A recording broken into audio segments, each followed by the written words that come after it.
ወበዝንቱ ትምህርተ መስቀል ትመውፀረከ በስመ አብ ወወልድ ወመንፈስ ቅዱስ አሐዱ አምላክ አሜን። ዓለም ላይ የምትኖሩ ውድ እግዚአብሔር ልጆች ሰላም እግዚአብሔር ይብዛላችሁ። ለ2018 ዓመተ ምህረት ሰሙነ ሕማማት እንኳን አደረሰን አደረሳችሁ። የመጋቢት 28 ቀን የቅድስት እሌኒ ልጅ ንጉሥ ቆስጠንጢኖስ አብያተ ጣዖታት ይታጸዋ፣ አብያተ ክርስቲያናት ይትረሃዋ፣ የጣዖት ቤት ይዘጋ፣ ቤተ ክርስቲያን ይከፈት፣ ክርስቲያኖች እግዚአብሔርን ማምለክ አምላካዊ ስጦታቸው ነውና ያምልኩ። ቤተ ክርስቲያን ሰርቶ ማምለክ የእግዚአብሔር ስጦታ ነውና ቤተ ክርስቲያን ሰርታችሁ አምልኩ። እግዚአብሔርን ማምለክ ኃጢአት አይደለም። እግዚአብሔርን ማምለክ ወንጀል አይደለም። ይልቁንም አፍንጫ እያለው የማያሸት፣ እግር እያለው የማይሄድ፣ እጅ እያለው የማይዳስስ፣ ምላስ እያለው የማይቀምስ፣ ዓይን እያለው የማያይ፣ አፍ እያለው የማይናገር፣ ጆሮ እያለው የማይሰማ አሻንጉሊት ይወገድ ብሎ ክርስትናን አዋጅ አወጀበት። ይልቁንም 318ቱ አባቶች ወሰኑ ወሰሩ ርቴተ ሃይማኖት፣ ሃይማኖታቸውን በቀኖና በዶግማ በስርዓት በትውፊት ቀምረው እንዲጠብቁና እንዲያስጠብቁ ሲመክሙ እግዚአብሔር ጳጳሳት፣ እግዚአብሔር ሾማችሁ ፓትርያርክ፣ ሊቃነ ጳጳሳት፣ ጳጳሳት፣ ቆሞሳት፣ መምህራን፣ ሊቃውንት፣ ካህናት፣ ምዕመናን ብሎ ሹማችኋልና ቤተክርስቲያናችሁን ጠብቁ። ለቤተ ክርስቲያን በደሙ ቤዘዋ ወበማይ ዘውህዘ እምገበሁ አጥመቃ፣ ክርስቶስ በደሙ የመሰረታትን በማየገበው ያነጻትንና የሰራትን ቤተክርስቲያን ጠብቁ ብሎ ሃይማኖታቸውን እንዲያጸኑ የፈቀደው የቅድስት እሌኒ ልጅ በዓለ ዕረፍቱ ነው። ሰው ውሎ ውሎ ወደ ቤቱ ኑሮ ኑሮ ወደ ሞት አይቀርምና በእግዚአብሔር ባህሪ ደግሞ ኑረው የሚሞቱ ኑረው የሚሰወሩ አሉ። እግዚአብሔር በባህሪው ቅዱሳንን የሚሰውርበት፣ እንደገና ደግሞ እነዚህ በአዳም ምክንያት ደግሞ ነፍስ ወደ ፈጣሪዋ ስጋ ወደ መነሻው ወደ አፈርነት የሚቀየርበት ስርዓተ አምልኮ አለ። በዚህ አይነት መልኩ እግዚአብሔር ቅዱሳኑን ይጠብቃል ማለት ነው እና በዚህ ቀን ጻድቅ ንጉሥ ቆስጠንጢኖስ አረፈ ይለናል ልበ አምላክ ዳዊት። ክቡር ሞቱ ለጻድቅ በቅድመ እግዚአብሔር። የጻድቅ ሰው ሞት፣ የንጉሥ ጻድቅ ሰው ሞት ወይም እረፍቱ ሞት አይባልም። እረፍቱ በእግዚአብሔር ዘንድ የከበረ ነው። ሞት ይለዋል መለየት ማለት ነው። እረፍት ማለት ደግሞ ለተወሰነ ጊዜ ማንቀላፋት፣ ከዚያ በትንሣኤ ዘጉባኤ መነሳት ነው ማለት ነው። ስለዚህ ጻድቁ ንጉሥ ቆስጠንጢኖስ ምን አለ? አረፈ ነው። ቤተ ክርስቲያን አረፈ ብላ ነው የምታስተምረው። ጌታ ደግሞ እንቅልፍ ብሎ ነው የሚያስተምረው ማለት ነው። የዚህ ቅዱስ የአባቱ ስም ቁንስጣ፣ የእናቱ ስም እሌኒ ወይም ቅድስት ንግሥት እሌኒ ይባላሉ። ቁንስጣም በራንጤያ ለሚባል አገር ንጉሥ ነው ይላል። መክስሚያኖስ በሮሜ በአንጾኪያና በግብፅ ላይ ነግሶ ነበረ። መክስሚያኖስ፣ ዲዮቅልጥያኖስ የተባሉ እግዚአብሔርን የማይፈሩ ጣዖት የሚያመልኩ ነገስታት ነበሩ ይላል። በዚህ ዘመን እነሆ ቅድስት እሌኒ ተርቢኖስ ከሚባል ባሏ ጋራ እሷ በማታውቀው ሰይጣን ብቻ በገመደው ገመድ ቆስጠንጢኖስ እንዲወለድና የሮምን ክርስቲያኖች እግዚአብሔር ማዳኛ ምክንያት አድርጎት ተርሚኖስ የተባለ ባሏ የቅድስት እሌኒ ሳትክደው ካድሽኝ፣ ይልቁንም እሷ ደባል ነገር ሳታደርግ ደባል ነገር መስርተሻል በማለት በሳጥን አድርጎ ወደ ባህር ጥሏት ነበረ። እግዚአብሔር ደግሞ በባህር ውስጥ አሳ አለው። አሳዎች፣ አሳ አንበሪዎች፣ አንዳንድ ጊዜ እስታቴር፣ አንዳንድ ጊዜ ልብስ፣ አንዳንድ ጊዜ ሳጥን፣ አንዳንድ ጊዜ ደግሞ ሰው ይወጡ ነበረ። ይህ አሳ አንበሪ እሌኒ ያለችበትን ሳጥን ዋጣና ወደ ቁስጥንጥንያ ወሰደና ጣላት። በዚህን ጊዜ ይህ ንጉሥ ታላቅ ንጉሥ ነውና እነሆ ሳጥን አገኘሁ፣ ብር አገኘሁ፣ ወርቅ አገኘሁ ብሎ ሳጥኑን አውጥቶ ሲከፍት እንደ ፀሐይ የምታበራ ቅድስት እሌኒን አገኘ። ቅድስት እሌኒን አግብቶ በቤቱ ይኖር ነበረ። ከኖረ በኋላ ቆስጠንጢኖስን ወለደ ነው የሚለው፣ እንመጣበታለን። ምን ይላል? ይህም ቁንስጣ አረማዊ ነበር ይላል። ግን በጎ ስራ ያለው እውነትን የሚወድ በልቡናውም ይቅርታና ርኅራኄን የተመላ ክፋት የሌለበት ነው ይላል። እግዚአብሔር አምላክ ክፋትና ተንኮል ከሚባል ነገር ሁላችንን የሚሰውረን። ወደ ሩሃ ከተማ በሄደ ጊዜ እሌኒን አይቶ ሚስት ልትሆነው አገባት። እርሷም ክርስቲያናዊት ናት። ንጉሡ ቆስጠንጢኖስንም ጸንሳ ወለደችው። ስሙንም ቆስጠንጢኖስ ብላ ጠራችው። ይህም ዥንጉርጉር ማለት ነው ይላል። እነሆ ንጉሡ እሌኒን አየና ወደዳት። ወደደና አገባት። እሷ ክርስቲያን ናት፣ እሱ ደግሞ አረማዊ ነው። እሷ አይሁዳዊት ናት፣ እሱ አረማዊ ነው። አየና ወደዳት፣ ወዶ አገባት።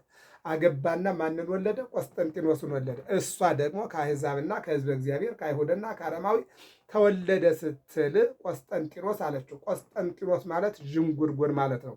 ከዚህ በኋላ ንጉሥ ቆስጠንጢኖስ እሌኒን በዛው ትቷት ወደ ባራንጤያ ከተማ ተመለሰ ይላል። እሷን ባለችበት ተወና ከልጇ ጋር እሱ ግን ወደ ነገሰበትና ወደሚያስተዳድርበት ተመለሰ። እርሷም ልጇን እያሳደገች በዚያ ኖረች። የክርስትና ትምህርት አስተማረችው። ይቅርታንና ርኅራኄን በክርስቲያን ወገኖች ላይ እንዲያደርግ በልቡናው ትዘራበት ነበር ይላል። እናት መምህርት ናት። ማጥባት ብቻ አይደለም፣ ማብላት ብቻ አይደለም፣ ማልበስ ብቻ አይደለም፣ ማሳደግ ብቻ አይደለም። እናት ሲያተኩሰው ተኮሰ፣ ሲታመም ማሳከም፣ ሲታመም ወደ ጸበል መውሰድ አይደለም። እነሆ እናት ታሪክ ታስተምራለች። እናት ሃይማኖትን ታስተምራለች። እናት አለባበስ፣ እናት አጎራረስ፣ እናት አስተዳደግ፣ እናት ከማህበረሰብ ጋር እንዴት ማደግ እንደሚቻል፣ ለሰው ርኅራኄ፣ ለድሃ ማዘንና ለተበደሉ ማዘን እንዴት እንደሆነ እናት ለልጇ መምህርት ናት ማለት ነው። ስለዚህ ምንድን ነው ይቅርታንና ርኅራኄን ለሰው ልጆች አስተማረችው። ይልቁንም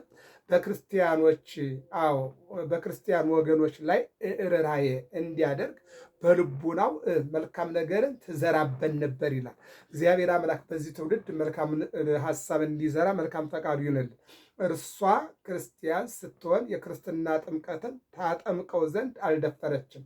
መንፈሳዊ እውቀትን ሁሉ በማስተማር አሳደገችው። ዳግመኛም ለመንግስት ልጆች የሚገባውን ሁሉ አደረገችለት ይላል። ነገር ግን እናትነቷን ተጠቅማ እነሆ የአባቱን ሃይማኖት አስትታ ወደ እሷ የእሷን ትቶ ወደ እሱ እንዲሄድ አላደረገችም።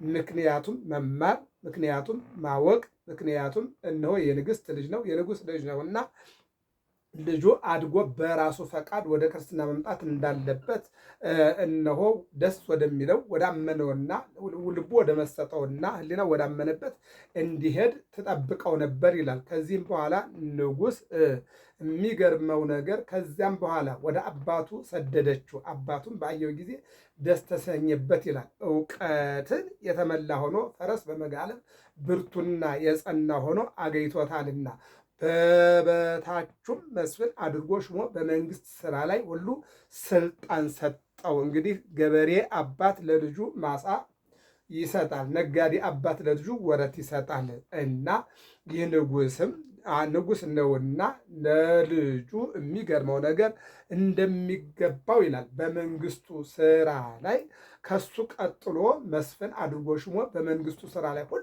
ስልጣንን ሰጠው። አባት ለልጁ ማለት ነው።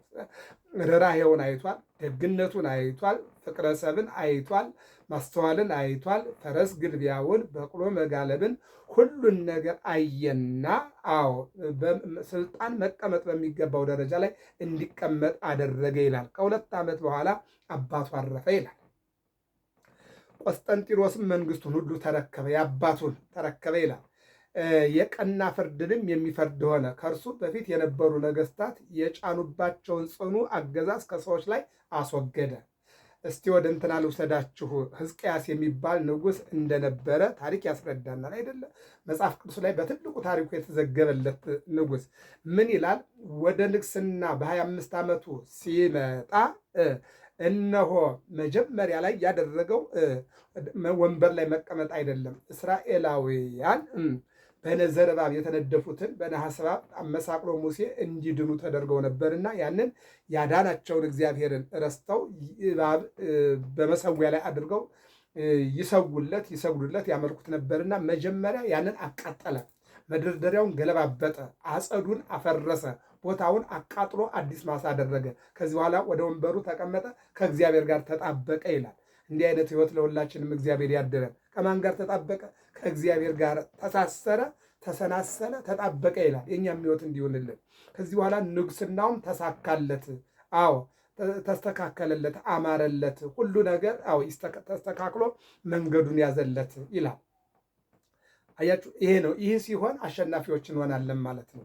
ይህንን ያደረገው ማነው? እሱ ቆስጠንጢኖስ ምንድን ያደረገው? አዎ የተቸገሩትን የተበደሉትን ይልቁንም ደግሞ ያለ አግባብ አዎ ኑሯቸው የተመሳቀለውን አስተካከለ ይላል። ወደ ሮብዓም የተባለ የዳዊት ልጅ እንምጣ። እሱ ወደ ንግስና ሲወጣ አረጋውያን መጡና አባትህ ሸክም አክብዶብናል፣ አንተ ሸክም አቅልልን እንገዛልሃለን ብለው ጠየቁት ይላል።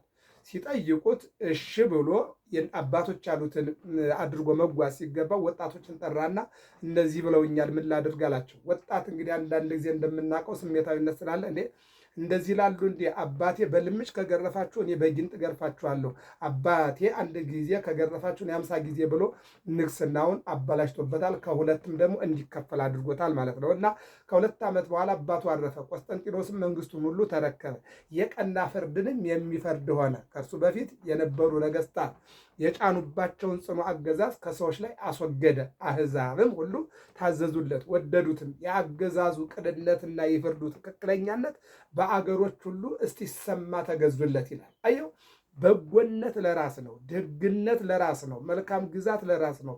ስልጣንን ለህዝብ ማድረግ፣ ህዝብን ማገልገል፣ ዝቅ ብሎ ህዝብን ማገልገል ለራስ ነው፣ ለማንም አይደለም ማለት ነው። በጎነቱ ቀናነቱ በአንድ እይታ ድሃ ነህ ሀብታም ነህ፣ ባለስልጣን ነህ ተራ ነህ፣ የራቅ ነህ የቅርብ ነህ፣ ጥቁር ነህ ነጭ ነህ ሳይል እኩል በኩል በመመልከቱ የሚገርመው ነገር ዓለም እስከ ዓለም ድረስ ዝናው ተሰማለት እንደ ሰሎሞን ይላል። የሮም የሰዎች ታላላቆች መልእክትን ወደ እርሱ ላኩ። ከከሃዲው መክስሚያኖስ ጽኑ ትእዛዝ እንዲያድናቸው እየለመኑ እርሱ አሰቃይቷቸው ነበርና መልእክቶቻቸውን ሰብስበው ይልቁንም ጉዳታቸውንና የተገፉትን መገፋት በአባቱ አረማዊ ቢሆን በእናቱ አይሁዳዊ ክርስቲያን ነውና በደላችን ይሰማል። አንደኛ እግዚአብሔርን ትተን ጣዖት እንድናመልክ ተገደናል። ቤተ ክርስቲያናችን ፈርሶ ቤተ ጣዖት ነግሶብናል። ማንነታችን ተረግጧል። እነሆ ተረስተናል። ስለዚህ የተቀደዱ መጻሕፍትን የተቃጠሉ መጻሕፍትን የተቆነጻጸሉትን አህንባቸው ጋር በደብዳቤ ጽፈው ወደ ንጉሡ ላኩለት ይላል። ሲልኩለት በአነበበው ጊዜ ስለደረሰባቸው መከራ እጅግ አዘነ ይላል። የሚያዝን ልብ እግዚአብሔር አምላክ ያድለን። እምከመ ሐዘነ ልብ ይደምም ገጽ። ደብዳቤውን ባነበበው ጊዜ ልቡ አዘነ። ልቡ ባዘነ ጊዜ በፊቱ ተገለጠ ይላል። አዘነ። የሚገርም ነገር ነው። ያድናቸውም ዘንድ ምን እንደሚያደርግ በአደባባይ ተቀምጦ እያሰበ ሲያዝን እነሆ ከቀኑ በ6 ሰዓት በቀትር ጊዜ ኅብሩ እንደ ከዋክብት የሆነ መስቀል ታየው። በላዩም በዮናኒ ቋንቋ ኒኮስጣጣን ሶቀራጥስ ይላል። ኒቁስጣጣኑ ይላል የሚል ጽሑፍ አየ። ትርጓሜውም በዚህ ጠላትህን ድል ታደርጋለህ የሚል ነው። እዚህ ላይ የተነሳ ነው እንግዲህ ወደ ላይ በሮማይስጥ ቋንቋ የተጻፈው ሰቆጣጥስ ኒቁስጣጣኑ ወይም ኒኮስጣጣን ይላል። ወደ ግዕዝ ሲመለስ ወበዝንቱ ትምህርተ መስቀል ትመውፀረከ ነው። ወደ አማርኛ ስንመጣው በዚህ ጠላትህን ድል ታደርጋለህ ነው። በዚህ ትምህርተ መስቀል ጠላትህን ድል ታደርጋለህ። ለዚህ ነው ዛሬ ቅዱስ ጳውሎስ መስቀሉ ለማያምኑት ሞኝነት ለእኛ መድኃኒት ነው አለ።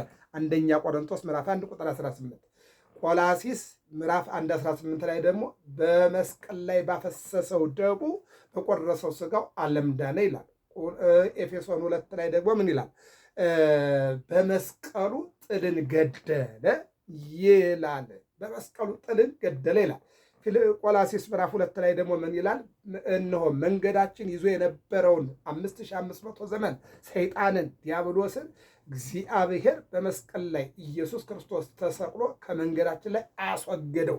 ወደምሰሰ ለነ መጽሐፈ ዕዳን በሐሰት የተጻፈውን የዕዳ ደብዳቤ አዳም ገብሩ ለዲያብሎስ ሔዋን አመቱ ለዲያብሎስ ተብሎ የተጻፈውን የዕዳ ደብዳቤ በዮርዳኖስ ያለውን በጥምቀቱ በሲኦል ያለውን በስቅላቱ አፈረሰልን፣ አጠፋልን፣ ደመሰሰልን፣ አሟሟልን ይላል። ይህን ነው የሚለው። የመስቀሉን ብርሃን የፀሐይን ብርሃን ሲሸፍነው በአየ ጊዜ አደነቀ ይላል። ከቀኑ በ6 ሰዓት አዎ እንዴት አድርጌ ላድናቸው? ከመክስሚያኖስ ዲዮቅልጥያኖስ 2 ነገስታት ናቸው፣ የቆዩ ናቸው፣ የኖሩ ናቸው፣ ነባር ናቸው። ከነዚህ ነገስታት እንዴት ድል ላድርጋቸው ብሎ ከተማ መሃል አደባባይ ላይ ቁጭ ብሎ ሲያስብ በጸፍጸፈ ሰማይ ያየውን አወጣ። እንደገና ደግሞ ትክ ብሎ ሲመለከት መስቀሉ የመስቀሉ ብርሃን የፀሐይን ብርሃን ሲሸፍነው ባየ ጊዜ አደነቀ። በላዩ ስለተጻፈውም አስቦ ለጭፍሮቹ አለቆችና ለመንግስቱ ታላላቅ ባለስልጣናት አሳያቸው ይላል። እነርሱም ቢሆኑ ይህ መስቀል ስለምን እንደተገለጠ አላወቁም ይላል። ለሁሉም አሳያቸው። ይህ እንዴት ነው ብሎ ሲያሳያቸው ግራ ገባቸው። ለምን እንደተገለጠ የምናውቀው ነገር የለም ይላል። ግብፅ ላይ እመቤታችን ድንግል ማርያም እነሆ ደብረ ምጥማቅ ላይ ከዛ ጉልላቱ ላይ ወርዳ ብርሃኗ ስታሳያቸው ለምን እንደተገለጠች ግራ ገብቷቸው ሰዎች ይጨነቁ ነበረ ይላል። ኢትዮጵያ ላይም ለምሳሌ ደብረ ሊባኖስ ብናድ የጻድቁ ተክለ ሃይማኖት የብርሃን ስጦታ የነ አቡነ አሮን የነ አባ ገሪማ የነዚህ ሁሉ ቅዱሳን የተለያየ ታሪክ አላቸው። የነ ዜና ማርቆስ ኢያሱ በሰማይ ፀሐይ እንዴት እንዳቆመው፣ ኤልያስ ዝናምን እንዴት እንዳቆመ እነዚህ ሁሉ ባለ ታሪኮች፣ አቡነ አረጋዊ በ60 ክንድ ዘንዶ ወደ ደብረ ዳሞ እንዴት እንደወጣ አያችሁ። እግዚአብሔር አይምሩ ከበተሰባ እግዚአብሔር በጻድቁ እግዚአብሔር በጻድቁ እንደተገለጠ እወቁ። በሚወደው በሚያከብረው ንጉሥ፣ በሚወደው በሚያከብረው ጻድቅ፣ በሚወደው በሚያከብረው ሰማዕት፣ በሚወደው በሚያከብረው መልአክ እግዚአብሔር እንዴት እንደሚገለጥ ይላል። በዚያም ሌሊት የእግዚአብሔር መልአክ ለቆስጠንጢኖስ በራእይ ተገልጦ እንዲህ አለው፣ በቀኑ እኩሌታ በቀትር በአየኸው በዚያ መስቀል አምሳል ላንተ መልእክት አድርግ፣ በእርሱም ጠላትህን ድል ታደርጋለህ። አሁን ሌሊት መጣ። በነገራችን ላይ ለቅድስት እሌኒ መስቀሉን ለማውጣት ግራ በገባ ጊዜ ቅዱስ ሚካኤል እንጨቶችን ሰብስበሽ ደመራ ደምረሽ ዕጣን ጨምረሽ አቀጣጢ፣ ጭሱ ወደ ሰማይ ወጥቶ መስቀሉ ባለበት በተቀበረበት ቦታ ላይ ያርፋል። ያን ቦታ ቆፍረሽ መስቀሉን ታገኘዋለሽ ብሎ አመላክቷታል። ይህ መልአክ ነው መጣና በዚያም ሌሊት የእግዚአብሔር መልአክ ለቆስጠንጢኖስ በራእይ ተገልጦ እንዲህ አለው፣ በቀኑ እኩሌታ በቀትር በአየኸው በዚያ መስቀል አምሳል ላንተ ምልክት አድርግ፣ በእርሱም ጠላትህን ድል ታደርጋለህ አለ ይላል። ደስ አለው። ይህንን በፈረሱ ላይ አሁን ፈረስና በቅሎ ላይ ተመልከቱ። ልባብ ይባላል። ምን አለው? መስቀል አለው ማለት ነው። የፈረሱ ልባብ ላይ የበቅሎ ልባብ ላይ ጦሩ ላይ ምን አደረገ? መስቀል አደረገ። እንደገና ደግሞ የሮም ክርስቲያኖች ደግሞ ቆስጠንጢኖስ እንደሚመጣ ሲሰሙ ዘንባባ ይዘው መስቀል አድርገው መስቀል ያለበት ነጠላቸውን ጋቢያቸውን ለብሰው በግንባራቸው ላይ መስቀሉን ቅርጽ አድርገው ሲያበቁ ይጠብቁት ነበረ ይላል። እሱም ከእንቅልፉ በነቃ ጊዜ ልቡ ጸና። የወርቅ መስቀልም አሰርቶ በነገሰበት ዘውድ ላይ አደረገው። መኳንንቱንና ወታደሮቹን ጭፍሮቹን ሁሉ መስቀል ሰርተው በጦር መሳሪያ ላይ ያደርጉ ዘንድ አዘዛቸው። እነርሱም እንዳዘዛቸው አደረጉ ይላል። ንጉሥ ነዋ። ንጉሥ ካዘዘ ተኛ ቢባል መተኛት ነው። ቁም ቢባል መቆም ነው። ሂድ ቢባል ሂድ ነው። ኑር ቢባል ይኖራል። ሙት ቢባል ይሞታል። ያ ነው እንግዲህ አዛዥ ስለሆነ ማለት ነው። የሚገርመው ነገር መልአኩ ቅዱስ ሚካኤል ያሳየው ትርጉምና የተነገረው በሰማይ ያየው መስቀልና ቅዱስ ሚካኤል የነገረው ትርጉም ደስ አሰኝቶት ከእንቅልፉ በነቃ ጊዜ ልቡ ጸና ይላል። አየው። የወርቅ መስቀልም አሰርቶ በነገሰበት ዘውድ ላይ አደረገው። በዘውዱ ላይ መኳንንቱንና ወታደሮቹን ጭፍሮቹን ሁሉ መስቀል ሰርተው በጦር መሳሪያቸው ላይ በበቅሎ በፈረስ ልባብ ላይ እንዲያደርጉ አዘዛቸው። ሁሉም ያላቸው አደረጉ ይላል። እግዚአብሔር አምላክ ያለንን ሁሉ እንድናደርግ የአምላካችን እግዚአብሔር መልካም ፈቃዱ ይሆንልን። ይህም የሆነው በበራንጥያ በነገሰ በ7ኛው ዓመት ነው። የሮሜን ሰዎች ከስቃያቸው ሊያድናቸው ሰራዊቱን ሰብስቦ ተነስቶ ወጣ። መክስሚያኖስም ሰምቶ በታላቅ ወንዝ ላይ ታላቅ ድልድይ ሰርቶ ወደ ቆስጠንጢኖስም ተሻግሮ ከራሱ ጋር ተዋጋ ይላል። በነገራችን ላይ 3 ታሪኮችን እንመልከት። ቆስጠንጢኖስ የብርሃን መስቀሉን አይቶ መስቀል አሰርቶ ጸልዮ በጸሎት አግዙኝ ብሎ ሂዶ መክስሚያኖስ ዲዮቅልጥያኖስን ድል አድርጓል። ወደ አጼ ምኒልክነት አጼ ምኒልክ ህዝቡን ካህናቱን ጠርተው ሱባኤ አስይዘው የቅዱስ ጊዮርጊስን ጽላት ይዘው ወላዲተ አምላክን አሁን በጸሎት ያላገዘኝ ከኋላ ተከትሎ ኢጣሊያን የተባለ ክፉ እነሆ አብሮ ከኔ ጋር ሄዶ ያልዘመተና ያልወጋ አልምረውም ብለው ካህናቱን ይዘው ሊቃውንቱን ይዘው ምዕመናኑን ይዘው ጽላት ቅዱስ ጊዮርጊስን ቅዱስ ሚካኤልን ይዘው አድዋ ላይ ዘምተው ጣሊያንን ድል አድርገው ፋሽስቱን ከኢትዮጵያ የሞተው ሞቶ የተረፈው ሸሽቶ ወደ ሀገር እንዲገባ አድርገዋል። ሌላኛው ማን ነው? ጾመ ሕርቃል። ሕርቃል የተባለ ንጉሥ የጌታ መስቀል ፋርስ ባቢሎን ተማርኮ በሄደ ጊዜ የሚችል ከኔ ጋር እንዲዘምት የማይችል ከቤት ሆኖ እንዲጸልይ የክርስቶስ መስቀል ተማርኮ ሂዶ በአማንያን ተወስዶ የሚተኛ የማይጸልይ የማይዘምት የለም። ወላዲተ አምላክን ስም አልምረውም ብሎ ዘምቶ መስቀሉን የክርስቶስ መስቀል ከፋርስ ባቢሎን ማርኮ ወደ ኢየሩሳሌም ወስዷል ማለት ነው። ስለዚህ ቆስጠንጢኖስ በጸሎት የሚችል አብሮ እንዲከተለው የማይችል በቤት ሆኖ እንዲጸልይ አደረገና ዘመተ ይላል። ይህም የመስቀሉ ምልክት ቀድሞ በታየ ጊዜ የመክስሚያኖስ የዲዮቅልጥያኖስ ሰራዊት ድል ይሆኑ ነበር ይላል።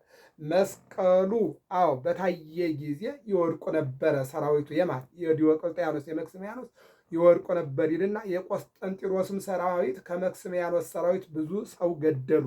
የቀሩትም ሸሽተው ሲሄዱ ከመክስሚያኖስ ጋራ ሊሻገሩና ወደ ሮሜ ሊገቡ ድልድይ ላይ ወጡ። ድልድዩም ፈርሶ ፈሮን ከሰራዊቱ ጋር እንደሰጠመ እንዲሁ መክስሚያኖስ ከሰራዊቱ ጋር ሰጠመ ይላል። 600 ሺህ እስራኤላውያንን በሙሴ መሪነት ከግብፅ አውጥቶ የኤርትራን ባህር ግራና ቀኝ ከፍሎ ካሻገረ በኋላ ፈሮን ከነሰራዊቱ የኤርትራን ባህር ተሻግሮ እስራኤልን አስቀራለሁ ብሎ ወደ ባህሩ ሲገባ በዛው ቀርቷል። ይህም ለ330 ዘመን በሮማውያን ክርስቲያኖች ላይ እግዚአብሔርን እንዳያመልኩ ቤተክርስቲያን እንዳይሰሩ ቤተክርስቲያን እንዳይማሩ እንዳይጸልዩ ቤተክርስቲያናትን አብያተ ክርስቲያናትን አቃጥሎ ቤተ ጣዖትን ሰርቶ ጣዖትን አንግሶ ክርስቲያኖችን ሲበድል የነበረው ሰው በቆስጠንጢኖስ ጊዜ በእግዚአብሔር እርዳታ በእግዚአብሔር ስጦታ እስራኤላውያንን ይልቁንም የቆስጠንጢኖስን ሰራዊት እቃወምበታለሁኝ እገድብበታለሁ ብሎ የሰራው ድልድይ ላይ እሻገራለሁ ሲል ከነሰራዊቱ ሰጠመ። ሮማውያን ክርስቲያኖች ዘንባባቸውን መስቀላቸውን ይዘው ቆስጠንጢኖስ ሲገባ ተቀበሉት ይለናል። የሚገርመው ነገር ምንድን ነው የሚለው ቆስጠንጢኖስም ወደ ሮሜ ከተማ ሲገባ የሮሜ ሰዎች ከካህናት ጋር መብራቶቻቸውን ይዘው በዕንቁ የተሸለሙ አክሊሎቻቸውን ደፍተው እምቢልታ እየነፉ ተቀበሉት። የተማሩ ሊቃውንትም የከበረ መስቀልን ሲያመሰግኑት የሀገራችን መዳኛ ይሉት ነበር። ለከበረ መስቀልም 7 ቀን በዓል አደረጉ። ቆስጠንጢኖስ በዚያን ጊዜ ወደ ክርስትና አልመጣም ነበረ። በሰማይ ያየው መስቀል ቅዱስ ሚካኤል የነገረው ታሪክ ያንን ይዞ እነሆ ዲዮቅልጥያኖስ መክስሚያኖስን ድል አድርጎ ወደ ሮም ከተማ ሲገባ መስቀል ይዘው ካህናቱ ምዕመናን መስቀል ያለበት ነጠላ ለብሰው ይልቁንም የተመሳቀለ እንጨት ይዘው ሲጠብቁት ከልቡ ተመስጦ ክርስትናዬ ነው አለ ይላል። ቆስጠንጢኖስም ወደ ሮም ከተማ ሲገባ የሮም ሰዎች ካህናት መብራት ይዘው መስቀል ይዘው አልባሳት ለብሰው ተቀበሉት። ይልቁንም ድል ላደረገው አንድም ቆስጠንጢኖስ ጠላትን ድል ላደረገበት ለመስቀል የ7 ቀን በዓል አደረጉ ይላል። ቆስጠንጢኖስም ዳግመኛ በሮሜ ነገሰ። ከሃዲዎች የሆኑ መክስሚያኖስና ዲዮቅልጥያኖስ ስለ ክብር ባለቤት ስለ ጌታችን ኢየሱስ ክርስቶስ ሃይማኖት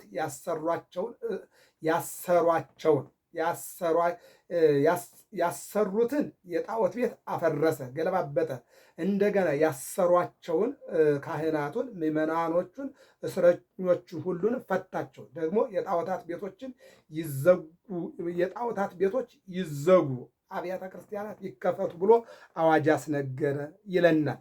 ዳግመኛም ክርስቲያኖችን እንዲያከብሯቸው እንጂ እንዳያዋርዷቸው የጣዖታቱንም ገንዘብና ምድራቸውን ለካህናት እንዲሰጧቸው አዘዘ። ክርስቲያኖች በአረማውያን ላይ እንዲሾሙ አደረገ። ዳግመኛም አባቶቻችን ሐዋርያት እንዳዘዙ ማንም ሰው በሰሙነ ሕማማት ስራ እንዳይሰራ አዘዘ። አሁን ዛሬ ያለንበትን ማንም ሰው ሐዋርያት በዲድስቅልያ እንዳዘዙ በሰሙነ ሕማማት ማንም ሰው ስራ እንዳይሰራ ይልቁንም እንዲሰግድ፣ እንዲጸልይ፣ መጽሐፍ እንዲያነብ፣ እንዲያስነብብ፣ እንዲሰማ አዘዘ ይላል። በነገሰ በ11 ዓመት በሮሜ ሊቀ ጳጳሳት በሶል ጴጥሮስ እጅ የክርስትና ጥምቀትን ተጠመቀ ይላል። አይ ክርስትና ጥምቀትን ተጠመቀ፣ ክርስቲያን ሆነ። በሮሜው ጳጳስ ተጠምቆ ክርስቲያን ሆነ። ሰራዊቱም ሁሉ ይህም የከበረ መስቀል ከተገለጠበት በኋላ በ4 ዓመት ነው ይላል። 4 ዓመት ቆይቶ የመስቀሉን ክብር አይቶ አውቆ ተምሮ ክርስትና ምን እንደሆነ ጥሩ አድርጎ ተምሮ ተጠመቀ ይላል። ከዚህ በኋላ በእርሱ እርዳታና ድል ያገኘበትን የሚያድን ስለሆነ ስለ ጌታችን መስቀል ትመረምር ዘንድ እናቱ እሌኒ ወደ ኢየሩሳሌም ላካት። እርሷም አመፀኞች አይሁድ የቀብረው ከደፈኑት ቦታ መስቀሉን መጋቢት 10 ቀን ከመስከረም 17 ቀን ጀምራ ከብዙ ውጣ ውረድ፣ ከብዙ ድካም፣ ከብዙ ችግር በኋላ መጋቢት 10 ቀን የጌታችን የመድኃኒታችን የኢየሱስ ክርስቶስን መስቀል ከ330 ዘመን በኋላ አውጥታ አግኝታዋለች።